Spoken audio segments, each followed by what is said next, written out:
Well, my friends, this is Jay, and guess what? I'm feeling mighty festive, mighty cheery, even in this hot, hot Georgia heat. And so while I was looking for some things, just trying to, since I'm doing pretty well, I thought, let me look through some of my stitch books. And lo and behold, I forgot I had this book. As usual, I always find something when I'm looking for something. Now, let me tell you what this book, and then we'll get into it. This book is 280 Japanese lace stitches, a dictionary of beautiful open work patterns. It's Nihon Vogue Introduction by Gail Rodham. So when I got it and I grabbed it up, and once I started looking through it, I was so surprised. I guess the last couple of years or so, Japanese stitch books have just been coming out right and left. And I believe I have all of them, or as many as I can get my hands on. But to my surprise, most of them are not really set up Western friendly. They are, most of the symbols are not universal symbols that we would use here in the West. They have a few basic symbols that, you can kind of recognize. And, of course, everything knits the same way. But the symbols themselves are set up more of the Eastern, what they would use in Japan. And so a lot of the books are just really, I just look through them. And now there are some things there are some that are simple enough here and there. And we can do that. Go through and pick out something here and there just to say in fact, I did a whole book review a few years back. I'll put that over in the comment section. And I did a project, but it took forever for me to decipher the symbols to make the project. And then, like I said, but lo and behold, when I came and found this one, and I looked through it, I was so surprised. Maybe because Gail did a lot of the help on it, but she helped on others. But the symbols were more, I could recognize them. They're more Western, more universal to us. So that was exciting. Then I felt like, okay, I can not only, as you can see, I have already done swatches out of the book, and then I feel that I could share or give a nice book review and share some of the stitches or most of them that I can do. So what do you think of that? It's a beautiful book. Now let me just say, these books, Japanese, they're very well done. They're beautiful. They use beautiful paper. They always give you a lot of swatches, and we're going to take a look at everything, just like just like I do and want to share with you in the book review. And let's see. In fact, let me just go ahead and open it a little bit. Let's see where I am. Okay, make sure I am. Yeah, that's good. And if I just leave it alone, Jay. Okay. All right. Like I say, and so far all the Japanese books are published by Turl publishers. And like I say, they do a great job. I mean, it's just really, it's quality enough and the prices are very, very reasonable. Very reasonable. So now, let's get into this. Like I said, I've done swatches already. So you can feel comfortable and safe to follow me. The only thing is now, Japanese patterns usually do not include written row by row or line by line instructions. They lean more or do more of their patterns or charts. That's just the way it is. And so this fell right into where I am with sharing with you, because I'm trying to get you into charts. Now, if you are a person who really like more advanced and really like the Japanese charts and things, I believe there are groups in Ravelry where they really dive into the Japanese stitch books.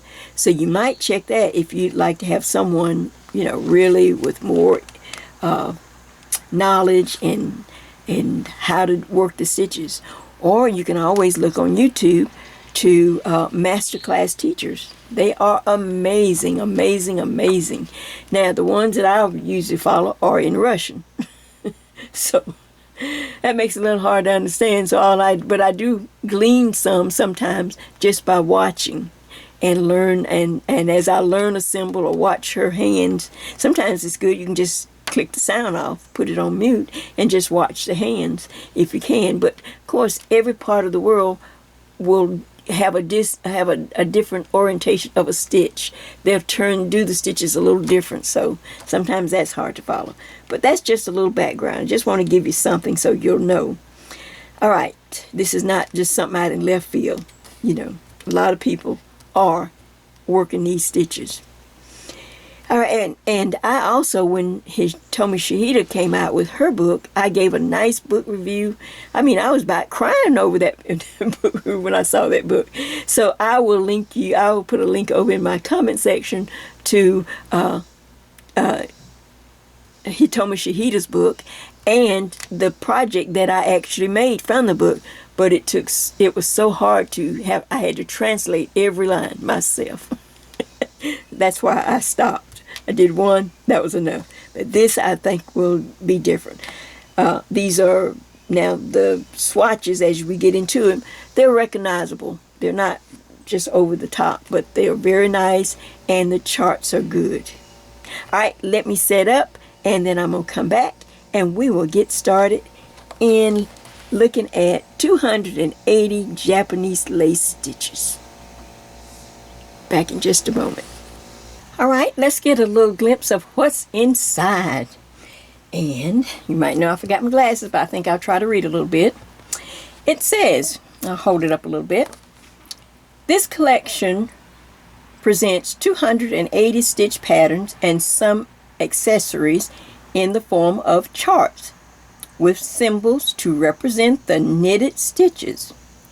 It's important to keep in mind that all charts show the complete pattern on the right side of the work.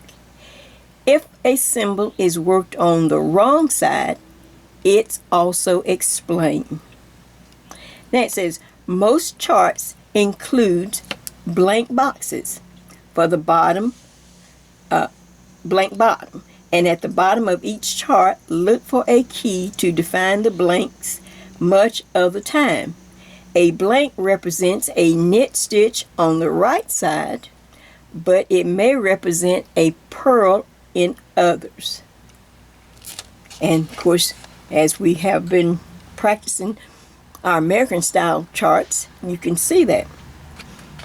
But I will say that the surprising thing about this book, when I got it, the charts are what I call, they're not cluttered. The other Japanese books, all the charts are just filled in. Every square is filled in with some kind of symbol. Even if they don't really use a lot of blank spot boxes, the other books. So this is why when I saw this one, I was able to start reading and working right out of the book right away. I was so happy. But you will go back, and if you go back and look, you will notice that too. Most of the other Japanese books, all the squares, all the boxes are filled up. All right, a little bit more. If you're knitting in the round, read every row from right to left. There's no need to reverse stitches because everything is on the right side. Find a good way to keep your space in the chart, whether it's marking off rows, highlighting tape, and other reading devices. So, of course, we have already been practicing that. These are just little tips. There's so much more in here, but it's so standard. Okay, the simplest way to use the chart in designing is to repeat the pattern across the width you want. Some charts, however, show extra stitches at the right edge. It may be for symmetry or to avoid having a yarn over at the end or right on the edge. And remember, we just did that when I worked the other pattern. I put in a border because I didn't want a yarn over hanging over at the very end. Now you can do that, but we didn't need to do that. All right, now I'm just going to do a little nice, just go through. They have a lot of patterns. Just so they're giving you options to, to use the swatches to actually make things. Now let me see if this is, or do I need to tilt more? No, I think I'm good. Okay. I think I need to leave the book alone, Jay. So you can see nice pictures, but now let's get to the swatches. And of course they're separated into, it doesn't really say on here, but you can tell like they have like simple lace or a few texture stitches. Then they get into more leaf stitches. Then they get into the real open lace stitches. And then there's the cables on back here. I think there's the cable. Cable's always near the end. All right, so I'm just going to flip through, and if I see one that I have already knit up, so I'm going to bring my samples over here and see. Now look, I had to do the trick, because I have so many things on my needle. I had to put in the number so that I would remember what book and what chart. But just a nice little flip through of any chart, any beautiful stitch books. Just interesting stitches. You can look at the charts. You can see just on the scale of 1 to 10, you can see how these charts are not just you have white boxes. You can see them. But when you look at some of the other Japanese stitch books, like I said, every box will be filled with some type of symbol. Just like overkill. So, all right, so now I have this one. Let's see if I want to find one that I won't do all of them, but let's see if I can, just one, just so you can see that I worked on it. All right, like I said, a lot of these stitches you recognize from American stitch books, just stitch books out in the public domain. So they're not, all right, here's 41. All right, here's the very first one right here. Here's stitch 41. I'll bring it up so you can see it. Okay, and then here is my sample right here. Let me see if that's on. Okay, do I need to take it over a little more this way maybe so you can see the sample too? So here's my sample that I practiced. Just in some scrap yarn, people. This was just scrap yarn. And it's a really pretty stitch.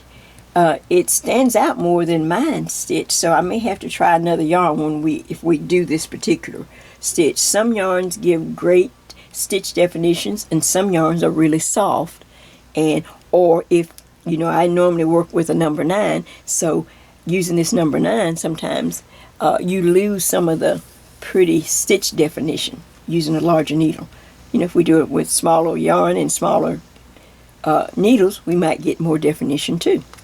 But as you can see, I'll bring my stitch up. So that's all right. All right, so before I go to another one, let me show you this. Let me go ahead and hit the important points. The first thing I do when I get a book, any stitch book, is go ahead and familiarize yourself with the key, the legend, the abbreviation, or the symbol section. So right off the bat, I turn to the back. I found it. It's in the back of this book. And now I normally don't dog ear my pages. I'm very sensitive about keeping your stitch books. But this one, I wanted to be able to find it right away. I just did not want to. Because if I'm in the middle of a row or on a chart, I don't want to oh gosh, now I got to remember. I can't remember what that symbol or how they quite did it. So I put a little dog ear here just so I can find it real quick. And so when you turn to it, you have the pretty drawings that is, pretty standard. And you have a nice symbol, really clear. At least I can say that much. They've made the symbols clear, and then they have given a written, maybe this is the part that Gail is probably, because the information that's written here, it sounds very Western. It sounds familiar to me. I'm not completely lost. I could figure out what they mean or where they're going with it. It says like here, slip, knit, pass, slip, stitch over. That's a SKP. And it says insert the needle. She tells you every little step. Insert the right needle into the next stitch on the left needle as if to knit. But slip it to the right needle without working it. 2. Knit the next stitch on the left needle. 3. With the tip of the left needle, lift the first stitch over the second. 4. Complete. You just completed the SKP on there. Now, our symbols may be different, it may, but it's really refreshing to be able to look at these little drawings and kind of see, yeah, okay. Now, later on, further in the book, they get a little more dramatic. I also find myself, if I find a stitch and I recognize the American counterpart abbreviation, I go ahead and I've been writing them in. As I have some others, I just go ahead and just write them in, just to make it easier for me. It says left double decrease, alternate method. And what it turned out to be, once I read the instructions here and looked at the drawing, it turned out to be slip 3, knit 1. So slip, slip, slip, knit. So now I can kind of, oh, okay. And then over here, it says left leaning triple decrease, which once I read the instructions and worked it on my own yarn with my practice yarn and thing, it turned out to be slip 3, knit 1, and then reach back and pass those 3 slip stitches over and off the needle. See, not so hard once you kind of see where you're going and make it, just use your regular knitting sense. Like, okay, I know exactly where we're going here. Now, like I said, then on over, you get into more of the Eastern leaning symbols, where you do have to kind of pay attention, look it up, understand what they're trying to tell you. And that's why we have practice yarn. So that's the first thing you want to do. Find your key, abbreviation, your legend, or the pages with all the symbols, so that you will be able to get to it quickly and not have to waste time. All right, so now let's go back and look at some more of the charts. Let's see what number do I have. Oh, here's 146. Let's see what 146. Now, they're not named, and like I said, there's no written words. It's all charts. I put a star by anything that I do so that I will recognize that I've done this particular swatch, and it just helps. All right, now here's a swatch right here, and here's my sample as I started to work. Of course, I just worked a little bit because if I ever decide to make a tutorial, do a stitch tutorial, I want to have something already prepared and not have to just start down here at the beginning. But it has a very definite pattern to it. I'll turn it over on the wrong side. You can see I put my little masking tape just to remind me. It's chart 146. And I just put them on straight needles because I don't use straight needles anymore, so they become useful tools. So that's a useful tool. All right, so let's go on and see if there's anything else. Like I said, you can see white space in these particular charts. But now the further you go, and of course there's going to be intricate charts with more detail, let's put it that way. And very few in this book so far. Now I'm not talking about the cables and all that. I probably will not be teaching cables from charts because there's just too many ways. In fact, at the end of this, I'm going to show you what we're going to do for cables. Because you can write a cable right cross, left cross, twist, front, back. There's so many ways of writing it. It's a lot easier to actually read what the designer intended to say in the written word. But that's on down the road. Hopefully we will get to some cables. All right. Oh, here's one. Let's see this one. Oh, 125. Let's go back. This was interesting. Here's 125. Just a quick glance at the chart. It's a little intimidated when I first looked at it, and I thought, oh my God. But I was determined to kind of take it step by step, and there was an interesting symbol where they'd write, let's see, I don't know if I can find it. I probably can't find it right now, but whenever I get to it. But anyway, it turns out to be nothing but starting here and then building this little repeat so that it gets wider and wider and wider as you grow up. So it'd be real pretty at the top of a sweater if we wanted to do something at the yoke of a sweater. See that? You see how it goes up. Now here is the picture, and here's mine. There's the picture in a pretty gold, and then I just did it in green. It was just practice yarn, people, just practice yarn. So that's one. Let me do just one more, and let's see if there's anything. Here's a pretty one, 240. Let's go over here to 240. Oh, there's a nice section here before we get to 240. There's a nice, let's see what they call this section, if they call it names. It says lines and linear pattern. So these are nice filler. You know, when you need to fill up, maybe you have a stitch and then you need to fill something in between. You know, these are nice filler stitches.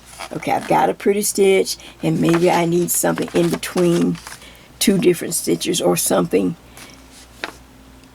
So, very nice, and you can see all the open boxes. There's plenty of white, not to be confused. And let me just for fun, let me just show you. Let's see what this one is about. Let's see if this one has it. Now, I thought maybe I had one here that had it, but like I said, since we're learning charts and we're learning to work row by row and to read the symbols,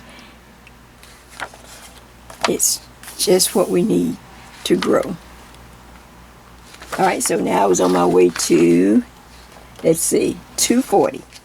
But I wanted you to see these kind of filler stitches. Look at the swatches on there. Aren't they pretty? All right, 240. Okay, this says waves and zigzags. Waves and zigzags. Okay, here comes more of the feather and fans and that type of stitch. Arrowhead stitch, things like that have that nice wave at the bottom. And so 240 has a nice wave, but I'll let you see some of these as I get to 240. Okay, and some of them right off the bat, you can say, oh, that looks familiar, or yeah, I see that, Jay. Yeah, I can see how clean that chart is. You see how nice and clean, and it's not, every box is not filled up for you to have to interpret every box. You know that we've already been told at the front of the book, if it's a white box, it's a knit on the front, purl on the back. Unless for some reason down here in this, if you look at the very bottom under the chart, they may give you another little bit of information. But very clearly, knit on the front, purl on the back. So now, I'm still trying to get to 240. But I just wanted you to see. All right, here's 240 right here. Now let's see if I'm on. Okay, yes, it's right down here in the corner.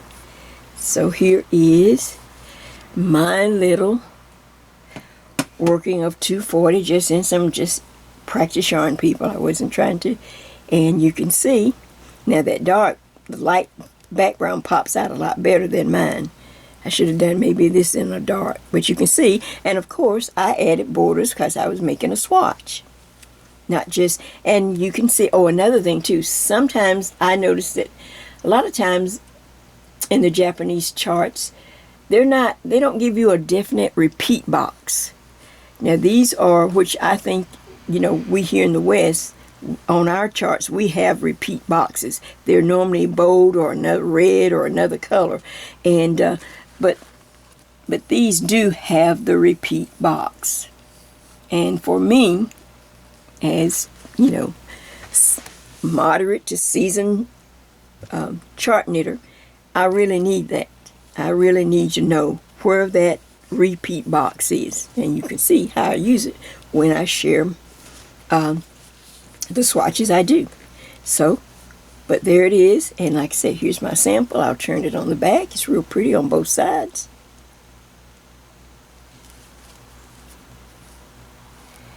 And I just really enjoy it.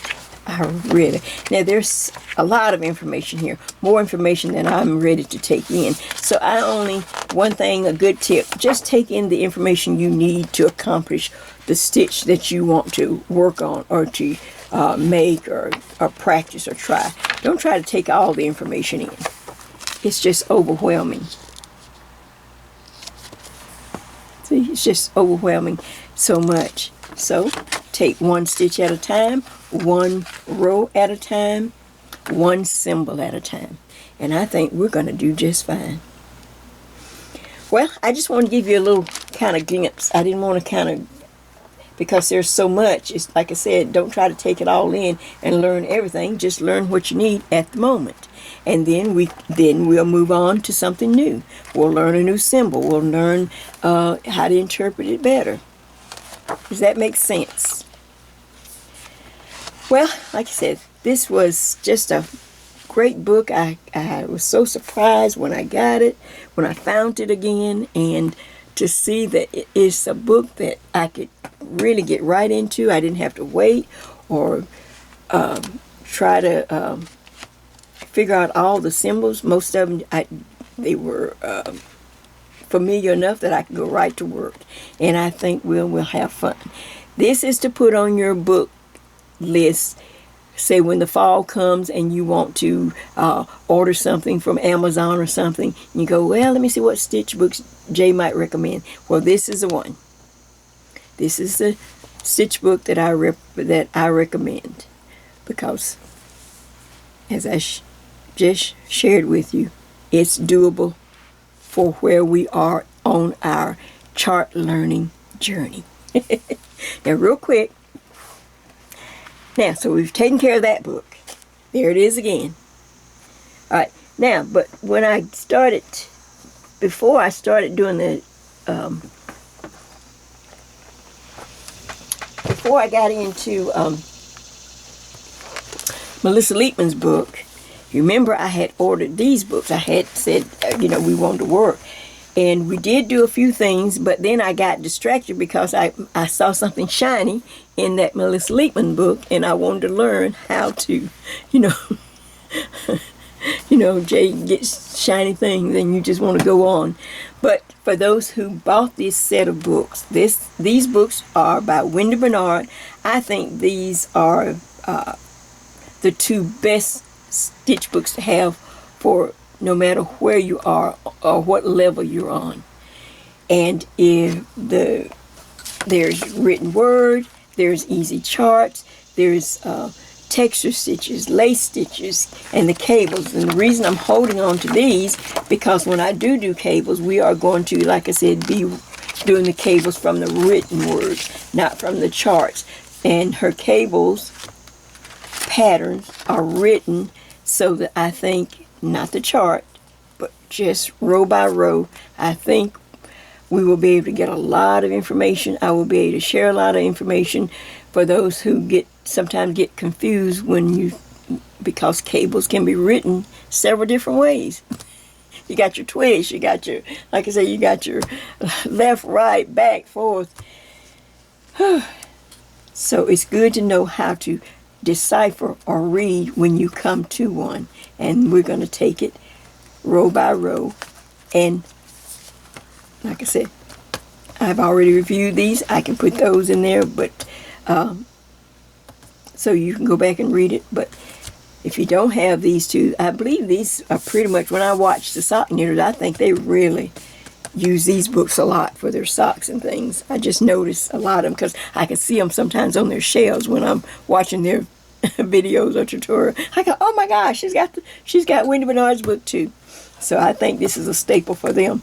But they're great books, good for the money, a lot to learn, and a lot we can make.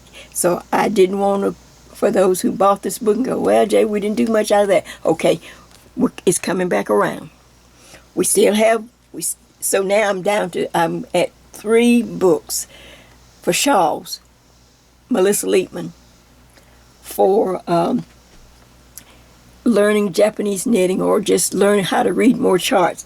The 280 Japanese lace stitch books. But for our everyday, regular knitting, regular designing, regular stitches, charts that we know how to use that are recognizable and easy to learn, these 2 will fill in that gap. So I can't think of no other books we need. This seems to solve the whole problem. Now, if we could just have luck, if we just didn't have the aches and pains, and if we could just knit. All right, so I want to go ahead and just put that out there. I thank you so much for joining me for this beautiful walkthrough of my Christmas stitch book and the ones that will be working out of. I don't see any others I really have to worry with now. I've set the goalposts, like I said, Melissa Leitman for our shawls and the way to work the charts for that. And then I've introduced you to the 280 Japanese lace stitches, which we will work in this, get around to this coming soon, but we need to finish up some things. But for everyday knitting, charts, words, swatches, patterns, designs, Wendy Bernard still takes the cake. All right, thank you. I enjoyed it. I hope you got something out of this. So this is Jay. This is Jay's Knit and Purl Jam. And to all my friends, everyone, everywhere, and every size, happy knitting, and I will see you soon. Take care. Bye-bye.